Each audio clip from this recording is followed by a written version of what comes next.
Metode kedua yang akan coba kita telusuri adalah metode List Recently Used (LRU), di mana di algoritma ini page yang akan diganti adalah page yang paling lama tidak digunakan.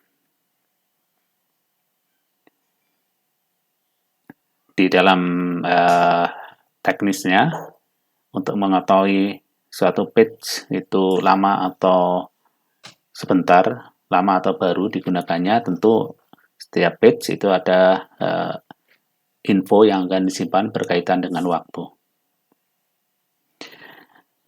Nah, sekarang kita coba lihat contoh kasus untuk urutan pengaksesan page yang sama dengan contoh kasus metode optimal tadi. Di metode LRU ini kita lihat page nomor 2 diakses, langsung dimasukkan, kemudian disusul nomor page nomor 3, kemudian nomor 2 lagi, sampai di sini tidak ada perubahan, kemudian page nomor 1. Nah, hingga di sini ini masih sama ya, seperti metode optimal tadi, tabel page yang penuh, kemudian ketika nomor 5 ingin dimasukkan, otomatis harus ada salah satu yang diganti. Di metode LRU ini, yang diganti adalah yang paling lama tidak digunakan atau tidak diakses. Nah, di metode LRU ini, untuk mengetahui mana yang paling lama, kita tinggal melihat saja 3 page yang berbeda. Jadi, dihitungnya sejak ada page yang baru ini mau masuk, kita lihat ke kiri, mana 3 page yang berbeda. Nah, page ketiga itu yang akan dipilih. Dalam hal ini adalah page nomor 1, nomor 2, nomor 3. Nah, nomor 3 inilah yang paling lama tidak digunakan. Kenapa hanya 3 page? Karena di contoh kasus ini, kuota yang disediakan hanya 3. Kalau kuotanya ada 4, maka akan kita pilih 4 nomor page yang berbeda. Jadi, page nomor 5 yang baru masuk ini akan ingin menggantikan page nomor 3 ini. Terjadi page fall, kemudian berikutnya page nomor 2 diakses, tidak ada perubahan apapun, kemudian nomor 4, nah ini page baru lagi. Mana yang akan diganti? Kita lihat 3 nomor page yang paling lama. Ini yang pertama, ini yang kedua, dan 1 ini yang paling lama. Maka page nomor 4 ini akan menggantikan nomor 1. Terjadi page fall yang kedua, kemudian page nomor 5 diakses kembali, tidak ada perubahan karena sudah ada di dalam tabel. Kemudian nomor 3, ini page fall lagi. Mana yang diganti? Kita lihat 3 nomor page yang berbeda ya. 1, 2, 3. Nah, nomor 2 ini yang merupakan nomor page yang paling lama tidak diakses. Maka page nomor 3 ini akan menggantikan page nomor 2. Terjadi page fall ketiga. Kemudian baru saja diganti, ternyata berikutnya page nomor 2 diperlukan kembali. Nah, ini sebenarnya yang disebut dengan istilah thrashing. Baru saja dikeluarkan, ternyata diambil lagi dari hard disk. Otomatis ini tentu memperlambat kerja komputer, karena ketika mengakses data di hard disk, kita tahu hard disk itu jauh lebih lama daripada RAM. Ya, ini contoh apa yang disebut dengan thrashing. Nah, nomor 2 akan ditaruh menggantikan page nomor berapa. Kita lihat lagi 3 yang berbeda, yaitu nomor 3, nomor 5, nomor 4. Nomor 4 lah yang paling lama tidak diakses. Maka kita lihat di sini nomor 2 menggantikan nomor 4. Terjadi page fall rate terjadi page fall yang keempat. Berikutnya page nomor 5 sudah ada di tabel, page nomor 2 sudah ada di tabel. Nah, dari contoh ini metode LRU menghasilkan 4 kali page fall. Kemudian tadi jumlah pengaksesannya ada 1, 2, 3, 4, 5, 6, 7, 8. Jadi page fall rate-nya adalah 4/8 atau 50%. itu page fall rate pada metode LRU. Sedikit lebih banyak dibanding tadi page fall pada metode optimal yang hanya menghasilkan 3 kali page fall.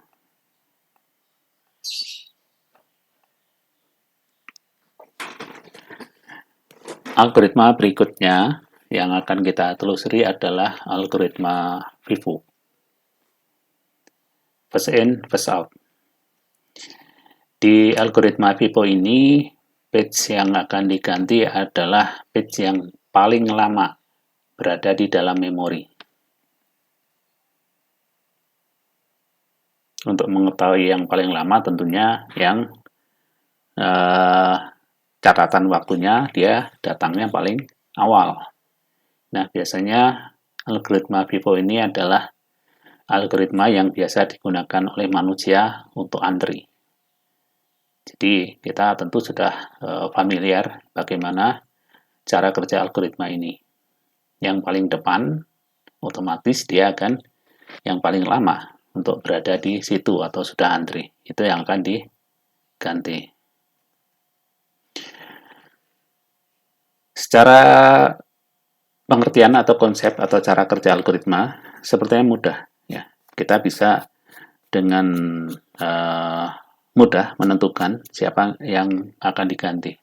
Tetapi ketika sudah jadi soal, apalagi urutannya sudah cukup panjang, maka metode FIFO ini tidak lebih mudah dibanding metode LRU.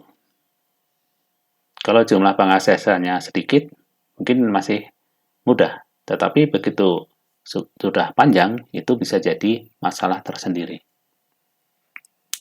Oke, coba kita telusuri untuk kasus yang sama dengan dua metode sebelumnya, bagaimana performansi dari algoritma FIFO ini ketika digunakan untuk replacement page.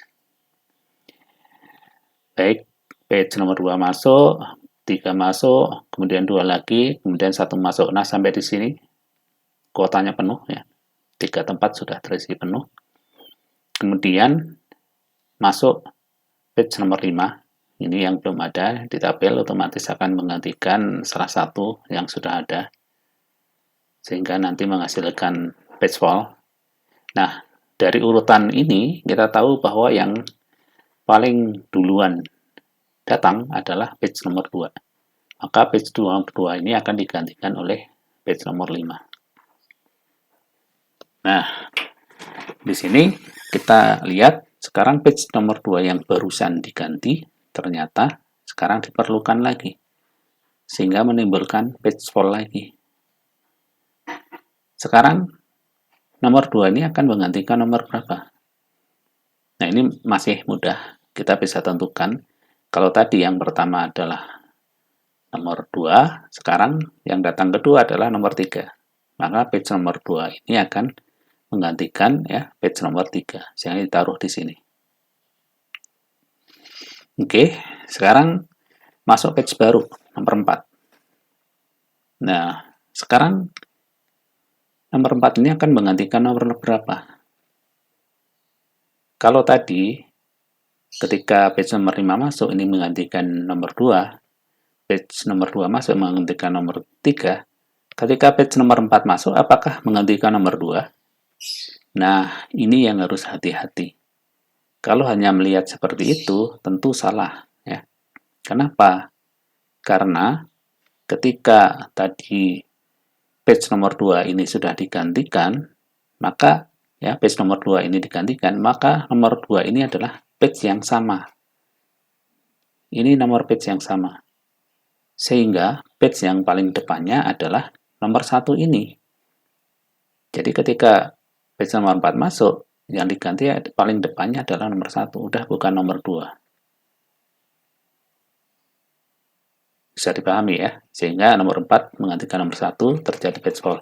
Nah, untuk algoritma FIFO ini disarankan ketika nanti mengerjakan soal atau kasus, sebaiknya page yang sudah digantikan diberi tanda atau dicoret. Misal, tadi kita lihat page nomor 5 masuk, maka ini menggantikan nomor 2. Nah, kita bisa lakukan pemberian tanda, misalnya dicoret ya. Artinya ini yang diganti. Otomatis nomor 2 ini adalah nomor page yang sama, ini udah nggak ada di sistem. Ya. Sehingga ketika nanti nomor 4 kita masuk, kita akan tahu ya. Kita lanjutkan dulu, misalnya sekarang page nomor 2 masuk, maka yang diganti, di sini kita tinggal lihat yang paling depan, yaitu nomor 3 diganti. Kemudian ketika nomor 4 masuk, nah, di sini kita tahu yang paling depannya tinggal page nomor 1. Kalau tadi kita nggak pakai pemberian tanda atau pencoretan, maka page nomor 2 ini bisa jadi terpilih, padahal sudah tidak ada. Nah, ini yang harus hati-hati ketika menuliskan penempatan page di dalam tabel untuk algoritma VIVO. Dengan adanya pemberian tanda atau pencoretan ini, kita tahu nomor 4 ini akan menggantikan nomor 1, sehingga nomor 1 sudah nggak ada. Berikutnya, nomor 5 diakses sudah ada, tidak terjadi page fault. Nomor 3, ini belum ada di tabel, maka page fault lagi. Nah, sekarang kita lihat mana yang akan diganti. Nah, di ujung paling kiri, ini nomor 5, maka nomor 5 akan diganti. Ya, sehingga ini kita lihat ini nomor 5 ini diganti dengan nomor 3. Jangan lupa 5 ini adalah nomor page yang sama, maka ini juga kita kasih tanda atau kita coret. Berikutnya page nomor 2 sudah ada di tabel. Page nomor 5, nah ini page fault lagi. Mana yang diganti? Kita tinggal lihat di ujung paling kiri page nomor 2. Maka page nomor 5 ini menggantikan ya page nomor 2. Sehingga page nomor 2 itu misalnya kita kasih tanda atau kita coret ya di sini, dan otomatis ini page yang sama nomor 2 di sini ya. Nah, di sini nomor 2 barusan diganti, diambil lagi tracing ini ya, terjadi tracing, maka terjadi page fault lagi, sehingga mana yang diganti, kita lihat paling kiri yang paling awal ya. Sekarang kan didajakan nomor 4, nomor 3, nomor 5. Nah, nomor 4 ini yang paling awal, maka nomor 4 diganti dengan nomor 2. Terjadi page fault ke-6 nih ya. Jadi kita lihat ada 6 kali page fault di metode VIVO. Sehingga nanti seandainya ada page baru yang masuk, maka yang akan diganti adalah ini page nomor 3. Page fault rate untuk algoritma VIVO ini jadinya 6/8. Lebih tinggi ya daripada metode LRU yang sebelumnya sudah kita pelajari.